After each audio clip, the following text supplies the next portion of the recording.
Hello and welcome to my YouTube channel. As you already know कि हम Indology को पढ़ रहे हैं। पिछले वीडियो लेक्चर में हमने इंडोलॉजी को समझा और आप स्क्रीन पे भी देख रहे होंगे कि आज हमें इंडोलॉजी ऑफ जीएस घूरे की समझनी है कि उसने इंडोलॉजिकल अप्रोच को कैसे यूज़ किया, वो हम आज समझेंगे। क्योंकि घूरे ने जो क्लासिकल इंडोलॉजी थी उसको फिर मॉडर्न इंडोलॉजी का जो हम कहते हैं कि जो फाउंडिंग फादर है वो जीएस घूरे हैं। उन्होंने ही मॉडर्न जो इंडोलॉजी थी उसको स्टार्ट किया आफ्टर जब उन्होंने सोशोलॉजी डिपार्टमेंट खोला राधा कमल मुखर्जी के साथ और डीपी मुखर्जी के साथ। तो उसके साथ साथ आप याद रखेंगे ये for all the exams of sociology है। जो भी एग्जाम सोशोलॉजी के होते हैं उन सब के लिए आप ये लेक्चर्स देख सकते हैं, चाहे सेट के एग्ज़ाम्स हो, नेट के एग्ज़ाम्स हो, एंट्रेंस एग्ज़ाम्स हो, ठीक है, for all the exams of sociology. तो चलिए समझते हैं गुरे का इंडोलॉजिकल अप्रोच। लेकिन उससे पहले एक ज़रूरी इन्फॉर्मेशन जो है, जो आपको पता है कि ऑलरेडी जो बिलाल की सिलेक्शन हुई थी कश्मीर यूनिवर्सिटी में उसकी 4th रैंक आई थी और एक कैंडिडेट की सिलेक्शन हुई है जो हमारी एक जिसका नाम सीरत है, उसकी भी सिलेक्शन हुई है कि यूनिवर्सिटी ऑफ कश्मीर। तो इसको भी मिनी मिनी कॉन्ग्रेट्स हमारे यूट्यूब चैनल से। तो ये बहुत ही सपोर्टिव और इनको बहुत ही सपोर्ट मिला था इस यूट्यूब चैनल से। तो इनकी भी सिलेक्शन हो गई है मास्टर्स के लिए यूनिवर्सिटी ऑफ कश्मीर में। तो इनको भी बहुत सारे शुभकामनाएं, ठीक है, मिनी मिनी कॉन्ग्रेट्स। चलिए हम समझते हैं जीएस गुरे को। तो जीएस गुरे का इंडोलॉजिकल अप्रोच क्या था। तो जीएस गुरे वाज बर्न इन ब्राह्मण फैमिली। ये ब्राह्मणिक फैमिली से हैं। जो आपको पता है जो कास्ट में हम जब डिविजन्स करते हैं तो ब्राह्मण, क्षत्रिय, वैश्य, शूद्र जो इंडिया में कास्ट सिस्टम था तो उसमें जो टॉप पे थे वो ब्राह्मणस थे, ठीक है। And was trained as a Sanskrit scholar. ये संस्कृत के स्कॉलर थे, यानी कि इन्होंने जब पढ़ा था तो उस टाइम संस्कृत की लैंग्वेज थी। ये ज़्यादा कौन सी लैंग्वेज जानते थे? संस्कृत जानते थे, ठीक है, जो सेक्रेट लैंग्वेज है हिंदुइज्म में भी, ठीक है। तो to develop his Indological approach he profoundly studies Vedas. इसने वेदास को पढ़ा है, इसने शास्त्रास को पढ़ा है और पोइट्री अब जो कालिदास है उसको भी पढ़ा है एमंग अदर ट्रेडिशनल टेक्स्ट्स। जो अदर ट्रेडिशनल टेक्स्ट है जो हमने पहले इंडोलॉजिकल अप्रोच में पढ़ा था, ठीक है, पुरानाज है, ठीक है। तो उन सबको इसने पढ़ा है और उसके साथ साथ ये एक्सपर्ट था, इसने इनको भी पढ़ा था, वेदास, शास्त्रास और पोइट्री ऑफ कालिदास और अदर जो ट्रेडिशनल टेक्स्ट्स है। He was greatly influenced by the western scholar. ये इनका इन्फ्लुएंस हुआ था एक वेस्टर्न स्कॉलर से जिसको हम WHR रिवर बोलते हैं, ठीक है। तो WHR रिवर के बारे में आपको कुछ चीज़ें याद रखनी है, याद रखिएगा। ये ज़रूरी नहीं है कि आप हर किसी एग्ज़ाम के लिए अलग अलग से पढ़ेंगे। अगर आप यही से अच्छे से इन वीडियोस लेक्चर्स को देखेंगे, इनका मटेरियल बनाएंगे तो नेट सेट जो बड़े बड़े एग्ज़ाम्स हैं उनकी प्रिपरेशन आपकी यही से हो जाएगी। WHR रिवर जो है ये कभी कभी एग्ज़ाम में आते हैं, इनका नाम आता है। तो WHR रिवर में आपको याद रखना है कि WHR रिवर जो थे ये साइकेट्रिस्ट भी थे, न्यूरोलॉजिस्ट थे और इथोनॉलजिस्ट भी थे। और सबसे ज़रूरी जो आपको इनको बारे में याद रखना है कि फर्स्ट वर्ल्ड वार के बाद जो बीमारी हुई थी उसका इन्होंने इलाज किया था। जो ऑफिसर्स थे उस वक्त आर्मी में, उनका इन्होंने, ये साइकेट्रिस्ट भी थे, ठीक है, न्यूरोलॉजिस्ट भी थे और इथनोलॉजिस्ट भी थे। तो ये कुछ पॉइंट्स है जो आप याद रखेंगे। इनसे इन्फ्लुएंस कौन हुए थे? जीएस गुरे इनसे इन्फ्लुएंस हुए थे। और he find the modern Indology with improved upon the narrow way of Indian society taken by the classical. जो हमने कल पढ़ा था, मॉडर्न इंडोलॉजी जो है, अगर हम कहते हैं कि मॉडर्न इंडोलॉजी का जो पॉइनर है, जो मॉडर्न इंडोलॉजी लाई गई वो जेस गुरे ने लाई थी। उसकी वजह से क्या हुआ था? Which improve upon the narrow way of, क्योंकि जो क्लासिकल इंडोलॉजी थी वो इंडियन सोसाइटी को खाली टेक्स्ट से देखते थे। लेकिन जीएस गुरी ने उसके साथ साथ इंडोलॉजी के साथ साथ मॉडर्न पर्सपेक्टिव्स को भी अटैच किया। इसने उसके साथ historical approach, comparative approach, empirical approaches उसके साथ इंटीग्रेट किया और इंडोलॉजी को क्या बनाया? इसको मॉडर्न बनाया और इसका जो नया स्कोप था वो बड़ा हो गया, उसको यानी कि इसका जो एरिया था वो बढ़ा दिया। उसके बाद हम कहते हैं Ghurye played key role in the professionalization of socialization. अगर हम बोलेंगे सोशोलॉजी, सॉरी, प्रोफेशनलाइजेशन यानी कि सोशोलॉजी को एज ए डिसिप्लिन क्रिएट करना, 11th 12th कॉलेजेस में अलग से डिसिप्लिन, अलग से डिपार्टमेंट, और उसके बाद यूनिवर्सिटीज़ में डिपार्टमेंट, मास्टर्स, फिर एमफिल, फिर रिसर्च, पीएचडी, ठीक है, फिर उसके प्रोफेसर्स, फिर आईआईटीज़ में इसका रिसर्च। तो एक प्रोफेशनलाइजेशन जो स्टार्ट हुई थी सोशियोलॉजी की, वो किसने की थी? वो जे.एस. गुरे ने ही की थी, जो हमने कहाँ पढ़ा था? जो हमने बॉम्बे स्कूल ऑफ थॉट में पढ़ा था, by founding the Indian Sociological Society. और उसके साथ साथ याद रखना, इंडियन सोशोलॉजिकल सोसाइटी जो थी वो किसने बनाई है? वो जे.एस. गुरे ने बनाई। ये याद रखिएगा। ये एग्जाम, यही पॉइंट्स फिर कहाँ आते हैं? एग्जाम्स में। वहाँ कुछ और नहीं आता है। लेकिन बदकिस्मती ये होती है, जब स्टूडेंट्स कॉलेजेस में होते हैं तो वो उन चीज़ों को लाइटली लेते हैं। देन जब वो मास्टर्स में आते हैं, फिर बड़े बड़े एग्जाम्स में बैठते हैं, देन दे रियलाइज़ कि हाँ, हमने कहाँ मिस किया है। तो यही पॉइंट्स वहाँ आते। याद रखिएगा, इंडियन सोशोलॉजिकल सोसाइटी जो थी वो किसने बनाई है? वो जे.एस. गुरे ने बनाई है, जो आज भी चलती है, जिसकी कॉन्फ्रेंसेस होती है यूनिवर्सिटीज़ में। एंड इट इज़ जर्नल, और उसका एक जर्नल है जिसको हम सोशोलॉजिकल बुलेटिन बोलते हैं। तो उसका एक जर्नल होता है, जो रिसर्च स्कॉलर्स होते हैं वो अपने पेपर्स लिखते हैं, फिर इसमें पब्लिश करते हैं। मतलब एक ऑथेंटिक, बहुत अच्छे लेवल का जर्नल है ये। तो ये एक जर्नल था जो किसने डेवलप किया था? जे.एस. गुरे ने। किससे? इंडियन सोशोलॉजिकल सोसाइटी, जिसका नाम रखा गया था सोशोलॉजिकल बुलेटिन। तो उसके बाद हम क्या कहते हैं? So get rid of some of the informatives of the classical Indology. Here write, इसने क्या लिखे हैं? More than 30 पॉइंट, इसके 30 बुक्स हैं। And enrich the nascent discipline to the greatest extent. और जो सोशोलॉजी एक डिसिप्लिन था आया था, उसको इसने बहुत एक बड़ी लेवल तक इसने उसको लाया और उसका स्कोप वाइडन किया, कॉलेजेस में खोला, यूनिवर्सिटीज़ में खोला, ठीक है। नए नए सोशोलॉजिस्ट इसने डेवलप किए, जे.एस. गुरे ने, जो बॉम्बे स्कूल ऑफ थॉट में थे, ठीक है। So he also encouraged a mention of large number of noted students. जैसे हमारे पास एम एन श्रीनिवासन एक सोशोलॉजिस्ट है, तो ये इनके स्टूडेंट थे जे.एस. गुरे के। ए.आर. देसाई थे, एम.एस.ए. राव थे जिसने सोशल मूवमेंट्स पे काम किया, इरावती करवी जो फर्स्ट इंडियन फीमेल सोशोलॉजिस्ट थी, याद रखिएगा, Irawati Karve. I P. Desai who enriched the sociological and anthropological traditions in India, जिन्होंने फिर बहुत सारा काम किया सोशोलॉजी और एंथ्रोपोलॉजी पे इन इंडिया में, इन वेरियस परस्पेक्टिव्स, एक अलग अलग परस्पेक्टिव में। लेकिन इनकी बुनियाद ये किसके स्टूडेंट्स थे? ये जे.एस. गुरे के स्टूडेंट्स थे, ठीक है। चलिए, then in JS. Gurez Indology. अब हमें जे.एस. गुरे का ये थोड़ा इंट्रोडक्शन था जो बहुत ज़रूरी था आपके लिए। अब हम जे.एस. गुरे की जो इंडोलॉजी है, इंडोलॉजी मैंने आपको कल बोला था, ये सिस्टमैटिक स्टडी है, ठीक है, सोसाइटी एंड कल्चर। जब भी हम इंडियन सोसाइटी को क्या पढ़ते हैं, इंडियन सोसाइटी को जब हम समझने की कोशिश करते हैं, इंडिया के जो पुराने टेक्स्ट्स हैं, जो जिसमें हम बोलते हैं, जो हमारे पुराने टेक्स्ट, जो रिलीजियस टेक्स्ट्स हैं इंडिया के, ठीक है, महाभारत, रामायण, वेदा, उपनिषद, स्मृतिज, ठीक है, जो अभी हमने ऊपर भी पढ़े, शास्त्र, वेदास, पोइट्री ऑफ कालिदास, और उसके साथ हिस्टोरिकल डॉक्यूमेंट्स, लेकिन लीगल हिस्टोरिकल डॉक्यूमेंट्स जो हिस्टोरियंस एक्सेप्ट करते हैं। जब उन चीज़ों से हम सोसाइटी को समझते हैं, हम बोलते हैं हमने कौन सा परस्पेक्टिव यूज़ किया? हमने इंडोलॉजिकल परस्पेक्टिव यूज़ किया।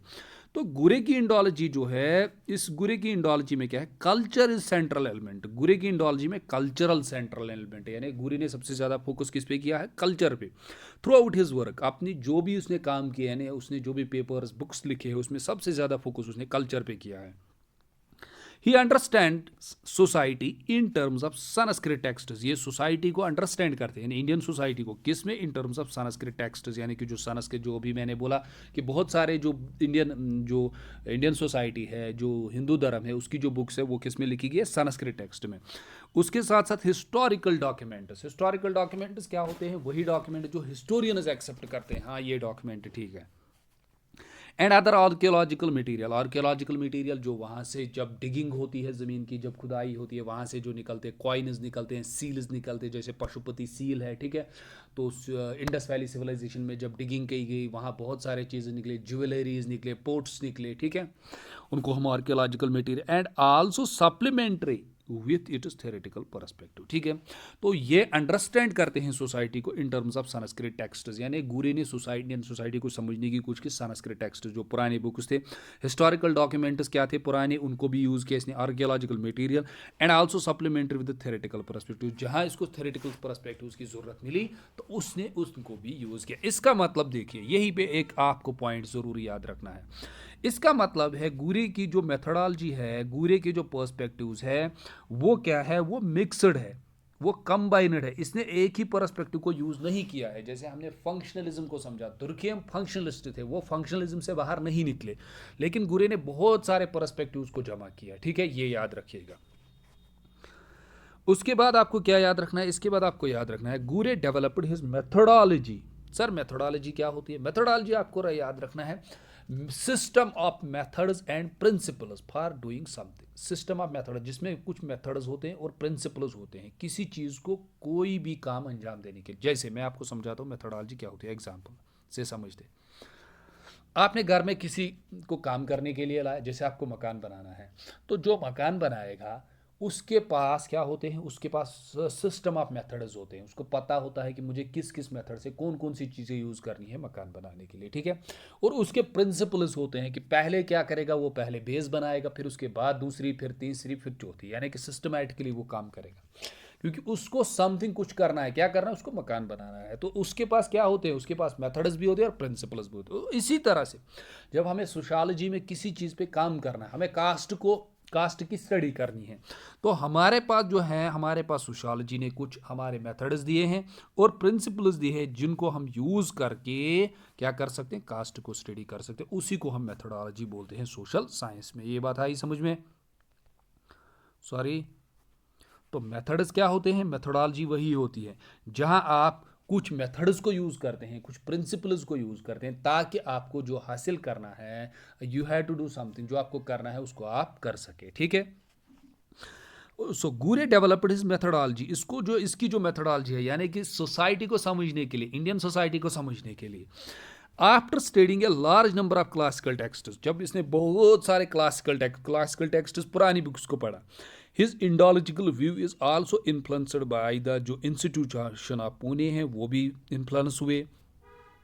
His approach was a combination, याद रखिएगा जो अभी मैंने आपको कहा कि इसने एक ही अप्रोच यूज़ नहीं किया है। ये बार बार नेट में ये क्वेश्चन आता है कि आप बताइए गुरे की मेथोडोलॉजी क्या थी। इसकी वो कॉम्बिनेशन थी। क्या थी कॉम्बिनेशन? इसने हिस्टोरिकल भी यूज़ किया, यानी कि हिस्टोरिकल एविडेंसेस इसने यूज़ किए। हिस्ट्री ने जो स्टडीज़ की, जो हिस्ट्री बोलती है about the origin of Indian society, उन सब चीज़ों को इसने यूज़ किया, ठीक है, अपनी स्टडी में।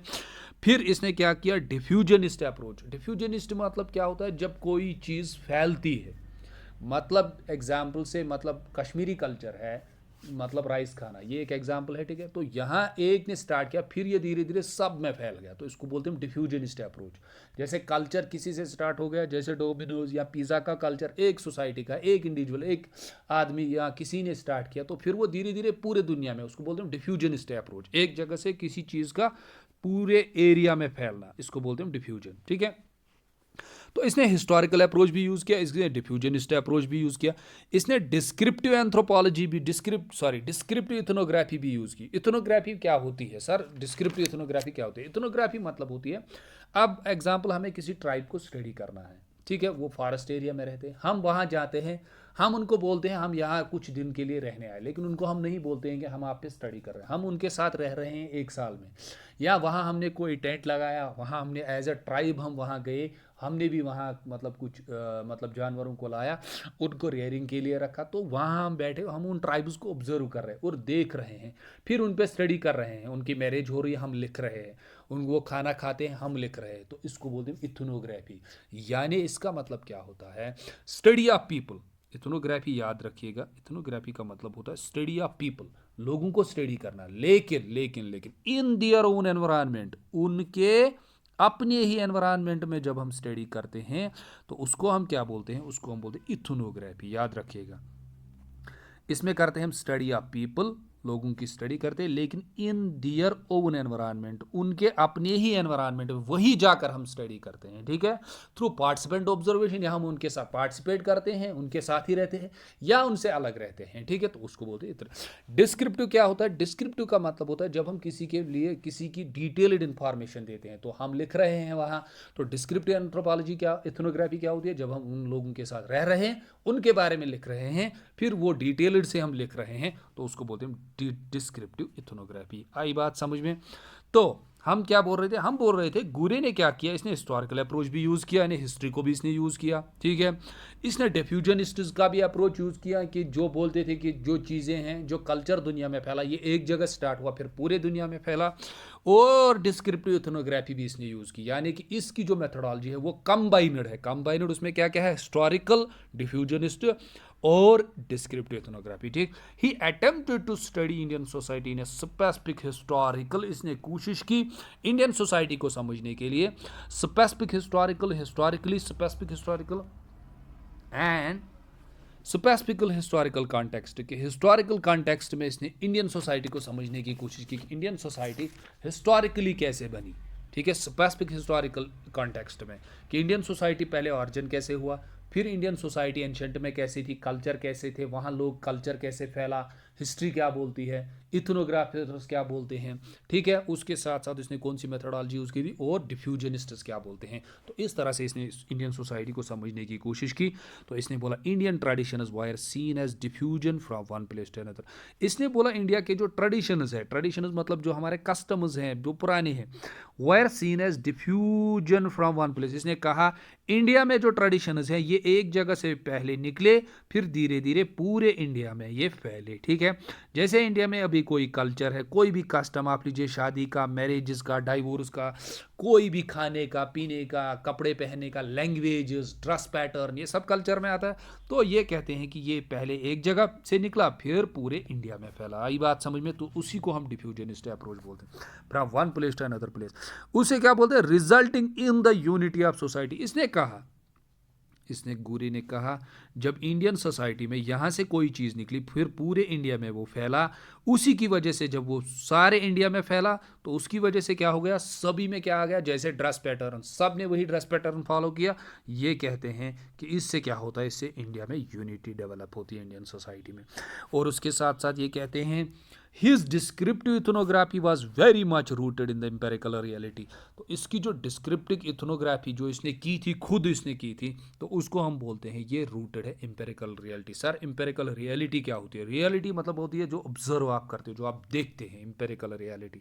सीन जो आपने देखा, फैक्चुअल जो सच में है, जब आप बोलते हैं अरे ये सच है, मैंने खुद आंखों से देखा है, उसका मतलब होता है एम्पेरिकल रियलिटी। तो उसने जो डिस्क्रिप्टिव इथनोग्राफी की थी वो उसने वहां जाके देखा था, खुद स्टडी की थी और खुद लिखा था। ठीक है, चलिए नेक्स्ट चलते हैं हम। His view on Indian society can be seen in terms of his overall view of the society. अब इसकी व्यूज क्या है इंडियन सोसाइटी पे, ये वो समझते हैं। जो उसकी व्यू इंडियन सोसाइटी है can be seen in terms of his overall view of society. इसने दो तरीकों से इंडियन सोसाइटी को डिफाइन किया। एक तो इसने बोला his overall view of society as well as in terms of specific view on the various elements. इसने दो व्यूज दिए हैं इंडियन सोसाइटी पे, तुमको उनको दोनों को समझना है। एक तो इसने दी है ओवरऑल व्यू, यानी कि ओवरऑल व्यू इंडियन सोसाइटी पे, ओवरऑल इंडियन सोसाइटी कैसी, और दूसरी इसने दी है specific views on various on the various elements of society. दो व्यूज इसकी, overall view and specific view, दोनों को समझते हैं। चलिए, so his general view of society was that Indian, जो इसकी जनरल व्यू है यानी ओवरऑल व्यू है वो क्या है, इंडियन सोसाइटी इज यूनिक। इसने कहा इंडियन सोसाइटी यूनिक है। सर यूनिक का मतलब क्या होता है? वो बाकी सोसाइटीज़ के साथ नहीं मिलती है, यानी इंडियन सोसाइटी का कल्चर जो है वो डिफरेंट है, जो पहले ही हमने इंडोलॉजी में पढ़ा था कि इंडोलॉजिस्ट ने कहा हम वेस्टर्न अप्रोचेस, वेस्टर्न मेथोडोलॉजीज को इंडियन सोसाइटी में यूज़ नहीं कर सकते इंडियन सोसाइटी को समझने के लिए। वाई, क्यों सर, क्यों? क्योंकि इंडियन सोसाइटी यूनिक है, इसका कल्चर अलग है। ठीक है, जो अगर आपने पढ़ा होगा, जब हम सोशियोलॉजी ऑफ इस्लाम पढ़ते हैं, वहाँ डॉक्टर अली शरीयती एक स्कॉलर है, उसने भी यही कहा था कि मुस्लिम वर्ल्ड की जो प्रॉब्लम्स है उनको समझने के लिए हम वेस्टर्न अप्रोच, वेस्टर्न मेथोडोलॉजीज को यूज़ नहीं कर सकते। ठीक है, सेम इज़ द केस, ये इन्होंने भी यही कहा था। तो ये यूनिक है, इसने कहा इंडियन सोसाइटी यूनिक है and it should be understood in terms of concept. इसको समझना चाहिए हमें किन, in terms of concept, theories particular to Indian society. अगर आपको इंडियन सोसाइटी को समझना है तो हमें कंसेप्ट्स एंड थेरीज वो लाने हैं जो पर्टिकुलर हो इंडियन सोसाइटी में, यानी कि जो इंडियन सोसाइटी पे फिट हो, जो इंडियन सोसाइटी को समझ सके। ठीक है, according to him Indian society is a Hindu society. इसने कहा इंडियन सोसाइटी जो है ये हिंदू सोसाइटी है and it can not be understood without understanding Hindu tradition. जिसने कहा अगर आपको इंडियन सोसाइटी को समझना है तो ज़रूरी आपके लिए क्या है, आपको हिंदू ट्रेडिशन समझने हैं कि हिंदूज के क्या ट्रेडिशन है। अगर आप उनको नहीं समझेंगे तो आप इंडियन सोसाइटी को नहीं समझ सकते। सर वाई, क्यों? क्योंकि इसने कहा ये हिंदू सोसाइटी है। ठीक है, ही एम्फेसाइज्ड, इसने कहा upon his first understanding of Hindu traditions rather than suggesting solutions to the problems. इसने कहा ही एम्फेसाइज, ने जोर दिया अपॉन हिज फर्स्ट अंडरस्टैंडिंग, इसने कहा आपको क्या समझना है पहले, Hindu traditions rather than suggesting the solutions of the problem. आपको सॉल्यूशंस नहीं देने हैं। क्या इंडियन सोसाइटी में क्राइम है, इंडियन सोसाइटी में डाइवोर्स, इंडियन सोसाइटी में रैप है, तो इनको सॉल्यूशंस नहीं देने हैं। इससे पहले आपको क्या करना है, इससे पहले आपको हिंदू ट्रेडिशंस, पहले आपको इंडियन सोसाइटी समझ, इंडियन सोसाइटी इनके मुताबिक मतलब हिंदू ट्रेडिशंस आपको समझने हैं, ठीक है। और उसके बाद आपको सॉल्यूशंस नहीं देने, पहले आपको सोसाइटी समझनी है, faced by the Hindu society, ठीक है।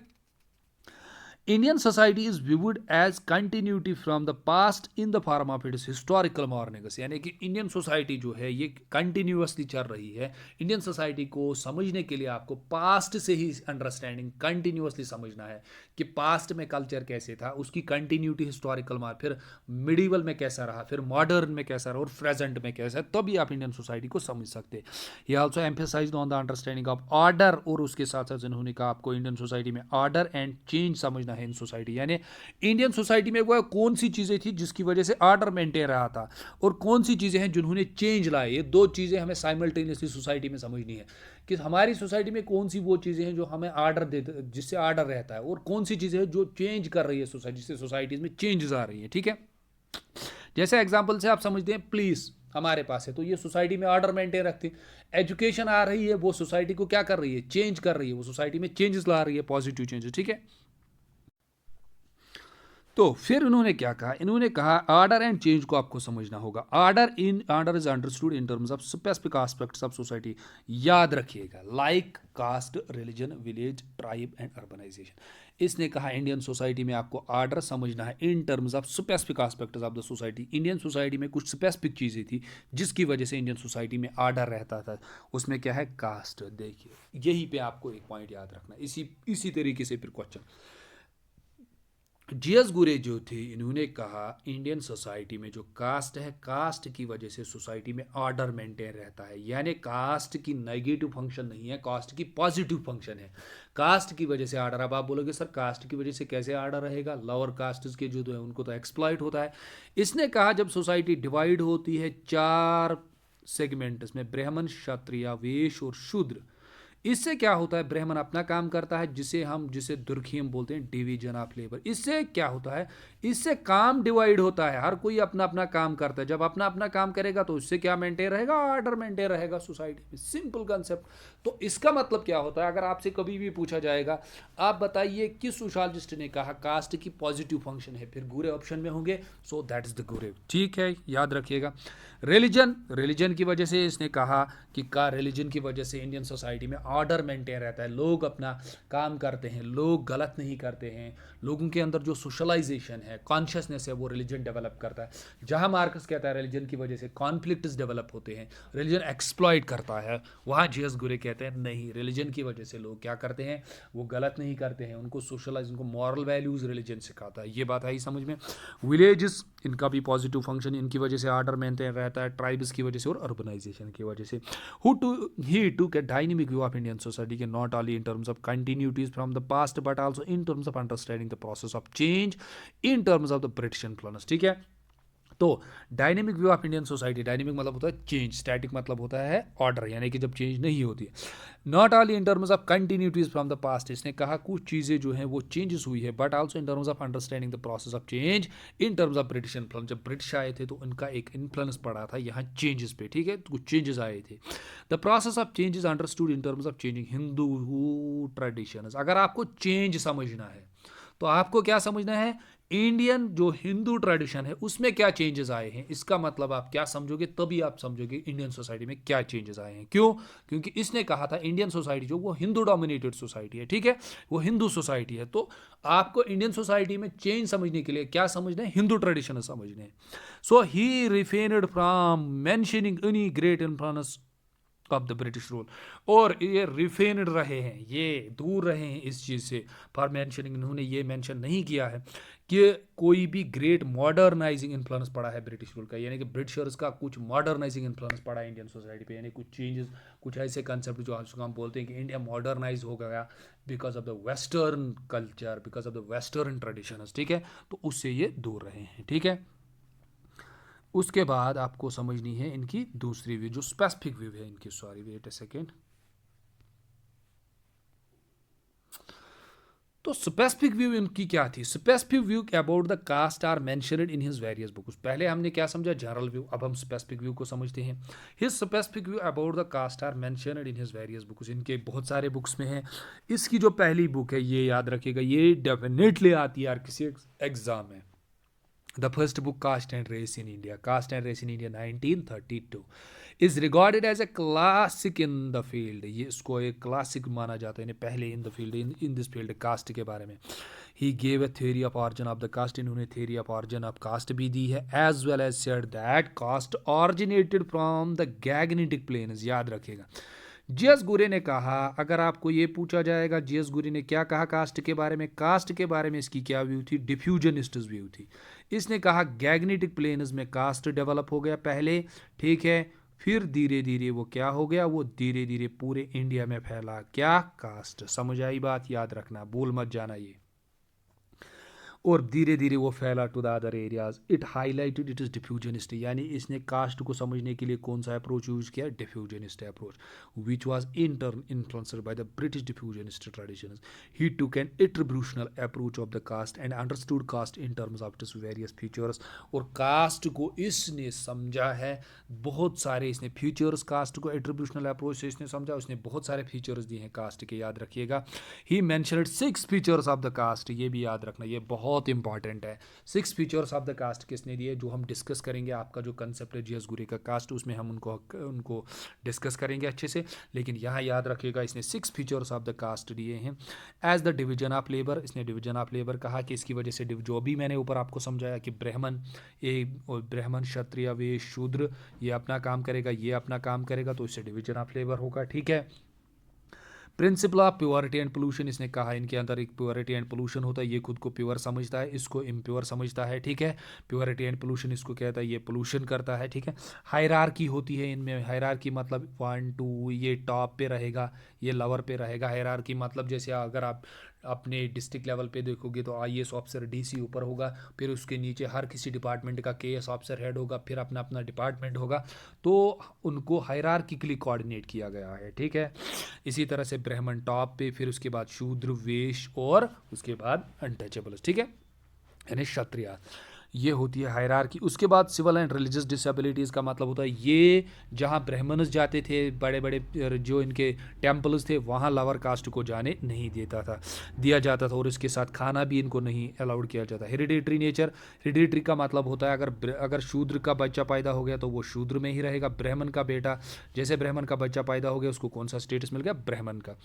एंडोगेमी, एंडोगेमी का मतलब होता है का marriage within the caste. जब आप अपनी ही कास्ट में मैरिज करते हो उसको बोलते हैं एंडोगेमी, ठीक है, marriage within the caste. उनमें एंडोगेमी होती है। एंडोगेमी का मतलब हर कोई कास्ट अपने अपने कास्ट में मैरिज करता है, ठीक है। He also stressed on adopting a comparative perspective, इसने कहा कि कंपैरेटिव पर्सपेक्टिव को यूज़ किया। कंपैरेटिव मतलब इनका कंपैरिजन कीजिए, rather than treating caste as a completely unique institution. इसको आप यूनिक इंस्टीट्यूशन मत समझिए, इसका कंपैरेटिव, इसका कंपैरिजन कीजिए। एंडोगेमी इज रिगार्डेड बाय गुरे एज ए की प्रिंसिपल, तो एंडोगेमी इसने कहा ये एक मेन प्रिंसिपल है which maintains boundaries in caste. Caste में सबसे इंपॉर्टेंट फ्यूचर जो है वो एंडोगेमी है, याद रखना। सोशल हर कोई यही कहता है। अगर आज भी ट्राइबल्स का कल्चर अपना मेंटेन है तो उसका मेन काज एंडोगेमी है। एंडोगेमी मतलब जब वो अपने ही कास्ट में मैरिज करते हैं तो उनके कास्ट में कोई और नहीं आता। ये एक मेन फीचर है जिसकी वजह से कास्ट अभी भी मेंटेन है, ठीक है। उसके बाद इसने कहा ये क्री प्रिंस which maintains boundaries of the, इसकी वजह से बाउंड्रीज कास्ट की अपनी अपनी मेंटेन होती है। Also parallel between the caste and tribe and calls tribe side backward Hindus. याद रखना, इसने कहा है ट्राइबल्स को बैकवर्ड हिंदूज, ट्राइबल्स जो हैं ये बैकवर्ड हिंदूज हैं, ये भी याद रखना। ये किसने कहा था ट्राइबल्स को? जीएस गुरे ने। ये भी आता है ये objective. He also talk about the status of caste in modern time, इसने इसके बारे में भी कहा कि कास्ट का स्टेटस क्या है modern time. He saw formation of the caste association, जिसने देखा है उस टाइम कास्ट एसोसिएशन बन रही है। Of caste consciousness he referred to it as a caste patriotism. उस वक्त इनके दौर में कास्ट एसोसिएशन बन रही थी, जैसे ब्राह्मण्स एसोसिएशन, क्षत्रियाज एसोसिएशन। शूद्र की एसोसिएशन, तो वो कहते थे किसके लिए बनती थी, उनमें वो कास्ट कॉन्शियसनेस डेवलप होती थी। और क्या उसको इसने क्या कहा, कास्ट पेट्रियाटिज्म, इसने कहा इनका पेट्रियाटिज्म है, इनके अपनी फीलिंग्स है, अपनी मोहब्बत है, लेकिन किसके लिए, अपने कास्ट के लिए, ठीक है, उसको इसने कहा caste patriotism. He was firmly opposite to the sorry he was firmly opposed to the caste system, but he believed its disappearance will be gradual and will be brought about by the influence of urbanization। इसने कहा ये क्या थे, he was firmly opposite to the caste system, इसने कहा but he believed it is, इसने कहा caste system जो है ये धीरे धीरे यहाँ खत्म होगा इंडियन सोसाइटी में, gradual end will be brought about by the influence of urbanization. जितनी अर्बनाइजेशन आएगी यानी गाँव के लोग शहरों में जाएंगे, ठीक है, एजुकेशन एटसेट्रा आएगी, तो धीरे धीरे उससे क्या होगा, कास्ट सिस्टम इंडियन सोसाइटी से खत्म होगा। While his made in work was confined to the caste and race alone, later he diversified his work to include social dimensions like occupation को भी इसने फिर स्टडी किया, क्लास को भी स्टडी किया, to bring some dynamism in the concepts of caste। तो धीरे धीरे फिर इसने इन चीज़ों को भी क्या किया, स्टडी किया। तो सिंपल आपको क्या याद रखना है, सिंपल आपको इस वीडियो लेक्चर में आपको ये याद रखना है, और एग्जाम की प्रिपरेशन के लिए आपको क्या करना है कि जीएस गुरे का इंडोलॉजिकल अप्रोच क्या था, पहले बैकग्राउंड जो जिसमें मैंने आपको पढ़ाया, जीएस गुरे जो थे इसने इनका बहुत कंट्रीब्यूशन रहा है, इन्होंने मॉडर्न इंडोलॉजी को डेवलप किया है, जिसमें उन्होंने पुरानी क्लासिकल इंडोलॉजी के साथ बहुत नए सारे अप्रोचेस डेवलप किए। इनके इंडोलॉजिकल कंसेप्ट में कल्चर मेन है, ठीक है, इन्होंने इंडियन सोसाइटी को समझा है संस्कृत हिस्टोरिकल डॉक्यूमेंट से, आर्कियोलॉजिकल डॉक्यूमेंट, थेरेटिकल अप्रोचेस। इनकी मेथोडोलॉजी जो थी वो कंबाइनड थी, उसमें हिस्टोरिकल, डिफ्यूजनिस्ट एंड इथनोग्राफिक अप्रोच था। इसने इंडियन सोसाइटी को हिस्टोरिकली समझा, और इसने कहा इसकी दो व्यूज है इंडियन सोसाइटी पे, एक तो स्पेसिफिक व्यू और एक जनरल व्यू है। स्पेसिफिक व्यू आपको मैंने बताया, इसने कहा अगर आपको इंडियन सोसाइटी को समझना है तो हिंदू ट्रेडिशंस को समझना है, अगर आपको देखना है इंडियन सोसाइटी में चेंजेस है तो हिंदू ट्रेडिशंस में चेंजेस देखने हैं, ठीक है।